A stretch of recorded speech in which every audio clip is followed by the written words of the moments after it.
Ja, ik heb eigenlijk maar één vraag. Daar was geen handboek voor wat u nu moest doen. Nee, het is een heel bijzonder faillissement. Ik doe zelf al 20 jaar faillissement. Het is eigenlijk de hoofdtaak van mijn werkzaamheden. Maar een faillissement als dit is werkelijk uniek. Het is ook het tweede faillissement van een ziekenhuis in Nederland. Ruwaard van Putten is ons voorgegaan in juni van 2013. En ja, ik denk wel dat wij voor alles opnieuw het wiel moeten uitvinden bij zo'n zaak als deze. U had het in eerste instantie over 10 kandidaten die zich hadden aangemeld. Daarbij gaf u ook aan dat u erg heeft ingezet op de werkgelegenheid uiteindelijk. Ja, voor mij is dat altijd een hoofddoel. Ik zie en merk dat het heel erg leeft hier in de omgeving, dat die werkgelegenheid ook behouden blijft. En het is een goed doel om je voor in te zetten wanneer dat geen andere belangen schaadt. En dat was in dit geval zeker niet zo. Beide kandidaten die zich bij mij gemeld hebben gewoon hele reële prijzen geboden voor de Activa. Ja, en dan gaat uiteindelijk toch de werkgelegenheid, die gaat dan de doorslag geven. Maar u bent nog niet klaar? Ik ben nog lang niet klaar. Ik heb de ouderenzorg nog. Dat is een faillissement dat eigenlijk nog een slag groter is dan dat van het ziekenhuis zelf. Daar zijn in totaal 8 huizen bij betrokken, 6 verzorgingshuizen, 2 verpleeghuizen. En dat begint nu behoorlijk op stoom te komen. Er hebben zich 20 kandidaten gemeld die belangstelling hebben voor de huizen. Daarvan is een eerste selectie nu gemaakt aan de hand van de biedingen die men zelf heeft uitgebracht. Van de 20 kandidaten hebben zich 5 teruggetrokken en van 15 kandidaten ga ik de komende week bepalen wie er naar een shortlist toe kan. Namens DC Klinieken gaan wij diagnostiek doen. En diagnostiek is natuurlijk heel belangrijk in het medisch proces, omdat je wil weten wat je hebt. En diagnostiek kan daar een antwoord op geven. En wat moet ik verstaan onder diagnostiek? Om het heel simpel te bewoorden, zeg maar. Nou, diagnostiek is het geheel aan röntgenfoto's, echografie, CT-scanning, MRI-scanning, ECG's, dus hartfunctietesten, longfunctietesten. Dat is een veelheid van testen, dat noem je samen diagnostiek. Dus uiteindelijk dan wordt bepaald waar je behandeld wordt? Ja, dus als je een klacht hebt, en dat kunnen er heel veel zijn, en je kan ook meerdere klachten hebben natuurlijk, dan is er een gesprek, dat noemen we de anamnese, nodig, plus aanvullende testen. En dat die 2 dingen samen bepalen welke aandoening je hebt, of dat je geen aandoening hebt. En als je een aandoening hebt, wordt er gekozen voor een behandeling. Maar in het medisch proces, als je een klacht hebt en je wil weten wat je hebt, is het heel belangrijk om goede diagnostiek te hebben. Hier in Sionsberg komt complete, goede diagnostiek, waarbij we ook eisen stellen aan de toegangstijden en de service. Dus we zullen alle diagnostiek op 1 plek doen. En ook zonder toegangstijden. Dat is heel belangrijk, omdat in veel traditionele organisaties je meerdere keer moet terugkomen, vaak lang moet wachten. De uitslagen van de testen niet op elkaar passen. De ene test dat zegt dat het normaal is en de andere test zegt dat het afwijkend is. En daar worden mensen heel onzeker van. Dus we hebben een concept al 20 jaar in bedrijf. We doen dat eigenlijk in alle grote steden in Nederland, met name in de Randstad en het zuiden. Maar nog niks in het noorden, dus daar zijn we heel verheugd over. Waarbij we dus rondom die klant al die diagnostische testen doen, waarbij die zonder toegangstijden terecht kan en meteen zijn uitslag krijgt. U bent blijkbaar niet geheel onbekend met de Sionsberg. U schijnt een paar jaar geleden ook al in beeld gekomen te zijn. Nou, we hebben mevrouw Kootje Klinkenberg heet ze, heeft mij een aantal jaar geleden gevraagd om mee te kijken. Dat hebben we toen gedaan. Toen was het politieke spel en zeker, er was echt geen belangstelling voor, dus toen ben ik daar meteen mee gestopt. En hoe bent u er nu weer bij betrokken geraakt? Ook zij belden me nu weer en ze vroegen of wij belangstelling hadden. Ik heb toen gezegd dat ik gegeven het veranderde tijdsgewricht en ook de ontwikkeling binnen de medisch specialistische zorg, dat je echt naar een nieuwe organisatievorm moet.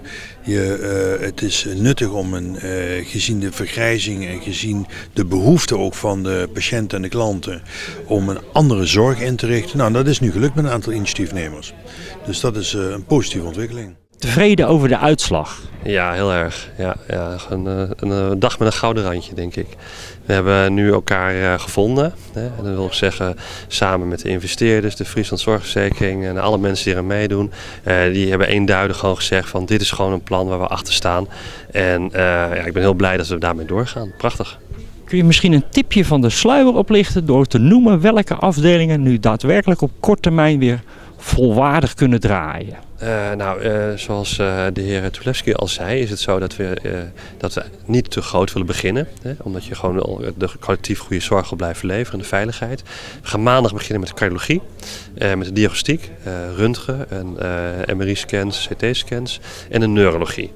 En dan gaan we heel snel in de dagen daarna gaan we bouwen naar andere afdelingen.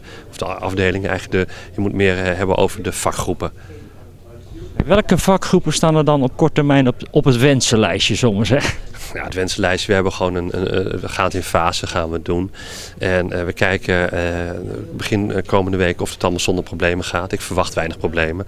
Maar dat gaat dan meer over ICT-oplossingen en hoe zit het eigenlijk met wachtwoorden. En aan de hand daarvan gaan we waarschijnlijk dat sneller uitdraaien. En dan moet je denken aan de interne geneeskunde, de chirurgie en de KNO en de andere vakgebieden. En de chirurgie, daar kunnen we mee volstaan door dat dagbehandeling te noemen. Je hebt een chirurgisch polyklinisch gedeelte en een chirurgisch dagbehandelingsgedeelte. En dat gaan we ook allemaal inkleden en dat gaat allemaal vorm krijgen straks. Dus ik kan nog niet helemaal de toekomst in kijken en dat moeten we ook niet zo doen. Ik denk dat het heel belangrijk was dat ook wat net genoemd is. Van we gaan gewoon gefaseerd opbouwen en dan kijken we zeg maar in welke fase we wat optuigen. In ieder geval gefeliciteerd tot nu toe met het behaalde resultaat. Nou, ik moet iedereen feliciteren en bedankt in ieder geval. Maar ik denk dat het voor vooral de bewoners en de mensen die gebruik maken van deze zorgvoorziening een pluim is hoor. Want we hebben het met elkaar gedaan. Er wordt veel gesproken op het moment door de bevolking over de kindergeneeskunde dat die nu niet aanwezig zou zijn. Werkt dat niet een beetje de vergrijzing in de hand?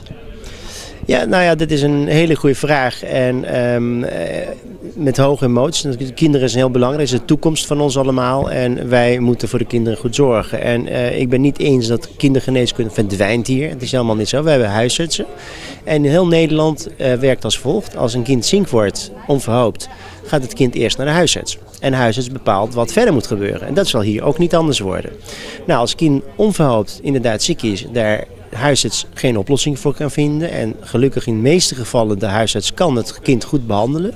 Als de huisarts denkt dat hij ondersteuning nodig heeft in de tweede lijn, heeft hij twee keuzes of zij.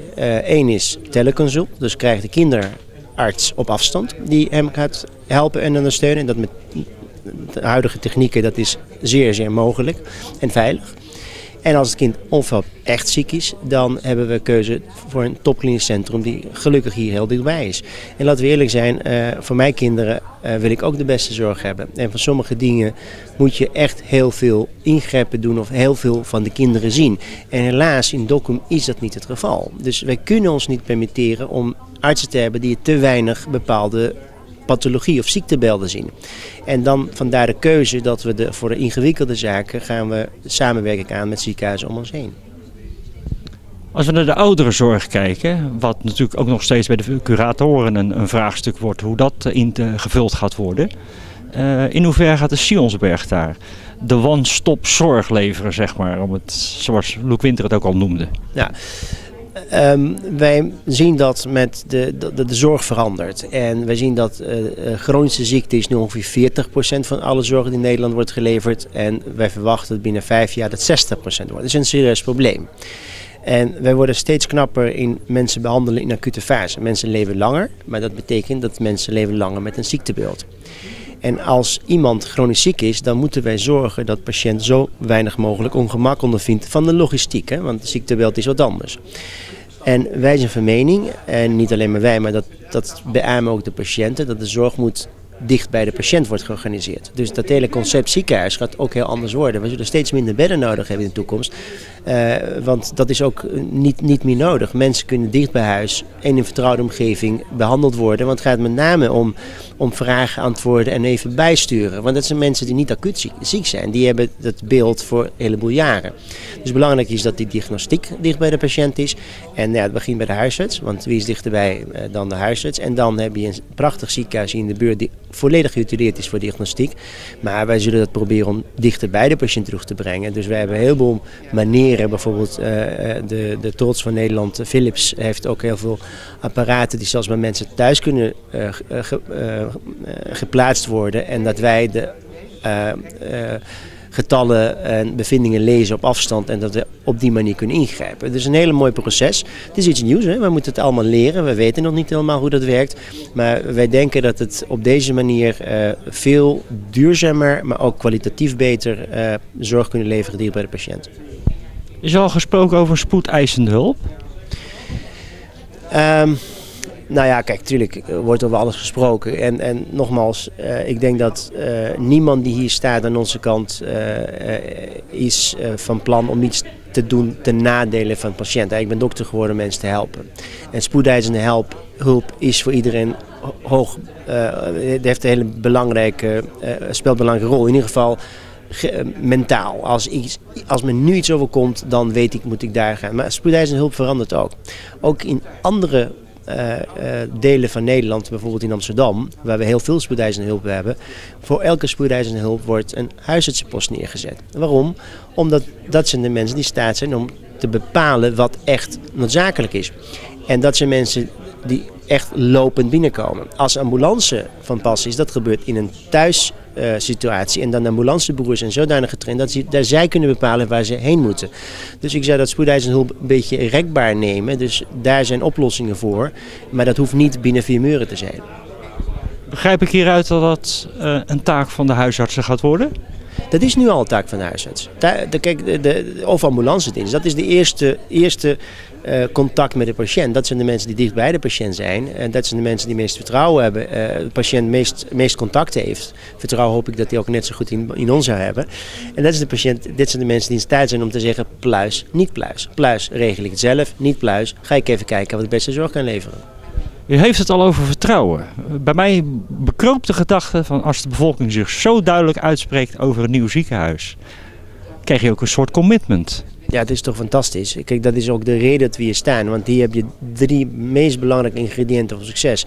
Het is de bevolking die heeft laten zien dat we waanzinnig veel waarde hecht aan deze instelling. En dat bereid is om mee te werken, zelfs te protesteren en alle andere zaken doen om te zorgen dat de zorg hier blijft geleverd. Nou, als dokter meer kan je niet wensen. 2 is dat dit ziekenhuis laten zien dat de specialisten loyaal zijn aan het ziekenhuis en kwalitatief goed zijn. En de derde, en absoluut niet de minste, de huisarts is ook loyaal aan dit ziekenhuis. Want de huisarts is heel belangrijk. De huisarts is hetgene die de patiënt verwijst naar de tweede lijn. En dat zijn 3 hele belangrijke pilaren van een succes die Sionsberg 2.0 gaat heten. Betreft dit een unieke situatie in aanbod en vraag? Ja, zeker in aanbod, ja. Ja, zeker in aanbod, ja. Dus de vraag is nu bekend? Ja, de vraag is bekend, dus wij gaan proberen. Kijk, wat hier gebeurd is dat verschillende dingen zijn geprobeerd. En hier was altijd een probleem, duurzaamheid. Kwaliteit is wel af en toe wel een probleem geweest, maar duurzaamheid is een probleem geweest. Dus je moet wel leren van geschiedenis. Kijk, wij kunnen alles willen. En dat is ook goed te begrijpen, maar je moet wel kijken verder dan dat. Als je 2 keer met je kop ergens tegenaan gestoten hebt, dan de derde keer, ja, dat heet anders, zeg maar. Dat is in ieder geval niet slim. Dus je moet iets anders proberen. Wat de Friesland dus al aangeeft, we gaan voor duurzaamheid. Nou, bij ons zijn 2 dingen allerbelangrijkste. 1 is kwaliteit en veiligheid van de zorg en 2 is duurzaamheid. Ja, want dit zijn de 2 belangrijkste pilaren van een goed zorginstelling. Niet dat we over 2 jaar weer voor dezelfde deur staan. Nou, dat is niet de bedoeling, nee. Daar staan we niet hier voor. Ik bedoel, nee, daar kom je niet hier voor. Ik kan u alleen maar succes wensen. Dank u wel, nou, u ook. En wij staan, kijk, wij vinden het heel belangrijk om te luisteren. Nu luisteren mensen naar wat ik te zeggen heb, maar ik hoop dat wij snel in staat zijn om te luisteren wat mensen hier nodig van ons hebben. En wij zullen altijd openstaan voor kritiek. Want de enige manier om je bedrijf beter te maken, in dit geval Sionsberg 2.0, is als we horen wat we niet goed doen. En dat willen we graag horen. Wij zullen echt ons openstellen voor wensen van de mensen, maar dat moet gewoon bepaalde kaders, dat moet gewoon reëel zijn. Maar we willen luisteren. Er is een open dag aangekondigd. Wat kan de bevolking hier in de omgeving daarin verwachten? Nou, dat zij hier kunnen komen, dat ze even hun eigen ziekenhuis kunnen zien. Dat ze zien dat hier alles staat en dat alles werkt. En dat de vertrouwde mensen hier rondlopen en in staat zijn om hen te helpen als dat nodig is.